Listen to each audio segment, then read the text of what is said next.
Hey everyone, Red Rebel Jeff Jones here. So in this video, I want to talk about the crime that took place in the Citywest Asylum Centre in Dublin, the aftermath of the protesting and rioting, and I'm also going to talk about the message that the government needs to heed from this, although I don't think they will. So late on Monday evening, a 10-year-old girl was sexually assaulted allegedly by a failed refugee applicant at the Citywest Asylum Centre in Saggart in Dublin. Now, the alleged perpetrator was given a deportation order in March, but was still in the country 7 months later. As a result of the shock of this horrific crime, protesters gathered at the centre and some got violent, throwing bottles and fireworks at Gardaí. Now, I'm going to say it straight away. The violence is disgusting and they shouldn't be doing it. And I think it kind of takes away from the message of the protests. And I think that's how the government's going to weasel out of not heeding that message. I think the organisers of the protests accept that though. Because there was a protester I think it was last night, actually talked to one of the members of the Gardaí and said, we're here to be peaceful. We don't want any violence here. We just want to protest against a system that is allowing this kind of crime to happen. We're not violent. And this protester, who had a megaphone, announced to the protesters, I actually have the actual quote here, "Just want to remind everyone we're here for a peaceful protest tonight. Anyone who wants to incite violence can go home now." Now, a lot of people will see the scenes at the Citywest and go, this is a bit familiar. Well, it should. 2 years ago, another crime took place in Dublin city centre, where, again, I think it was a failed refugee, stabbed a teacher along with two children on the streets in the city centre of Dublin. And this was followed by, it was a normal protest similar to what was in Citywest, which then got violent. And the damage that was done by that was quite significant. One of the Lewis trams was burnt to the ground. So, yeah, the scenes are quite familiar.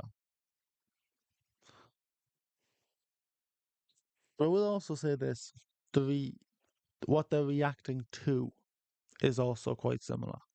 I think that shows me that the government has not learned.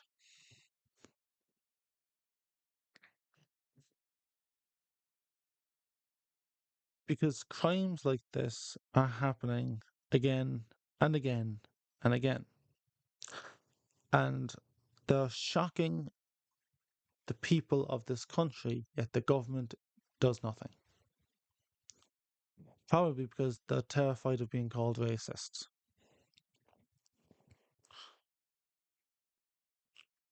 Last week,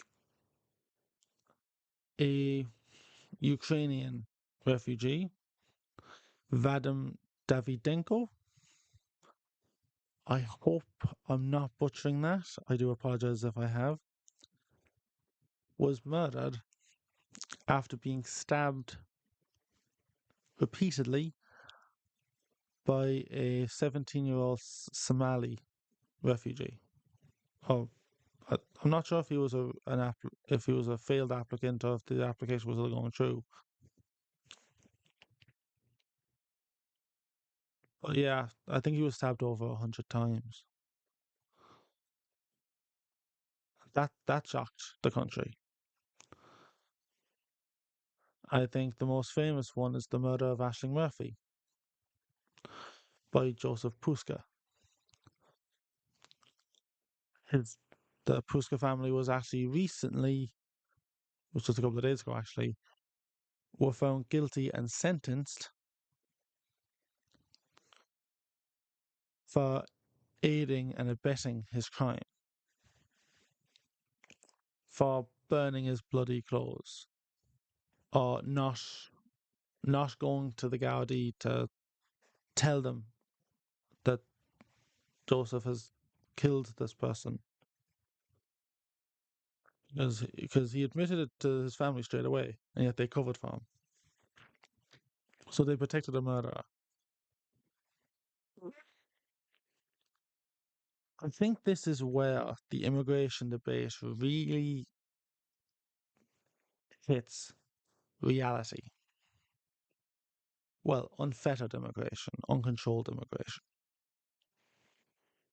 When you import large numbers of young men from cultures with seriously different moral values and attitudes around sex, relationships, women,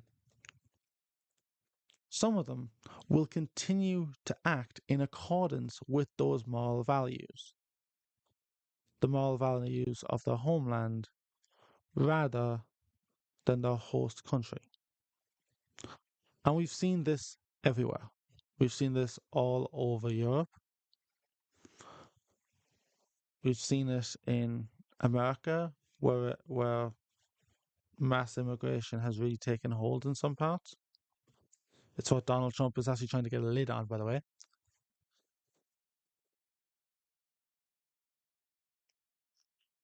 Yet those in power, especially in Europe and especially in Ireland, they don't want to they don't want to really deal with that, because they think dealing with that is a racist thing to do.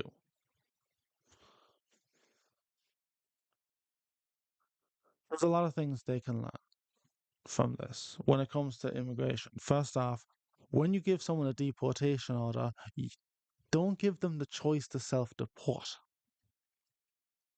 That just doesn't make sense. And this is something that irritates a lot of people. Give them a deportation order, you put them on a plane, see you later. Or see you never, hopefully. You don't just say, yeah, you need to go, but you can go of your own accord. Most of them, it turns out, won't do that. They won't go by their own accord. And that's actually what's happened here.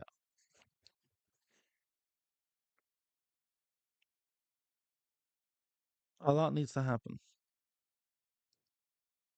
And the government, I don't think, will do anything about this. They'll just go on, oh, it's far right, whatever. If it's far right to want to reduce crimes by people that shouldn't be here,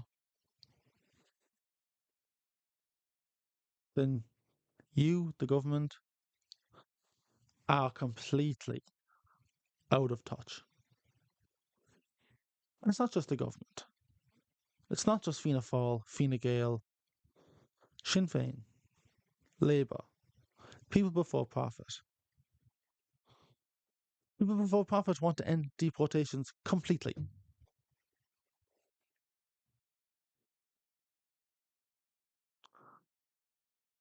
Absolutely ridiculous. If you don't have a border, you don't have a country. And Michael Collins And those warriors, those soldiers that fought for our freedom, didn't sacrifice themselves so that our government can throw it away.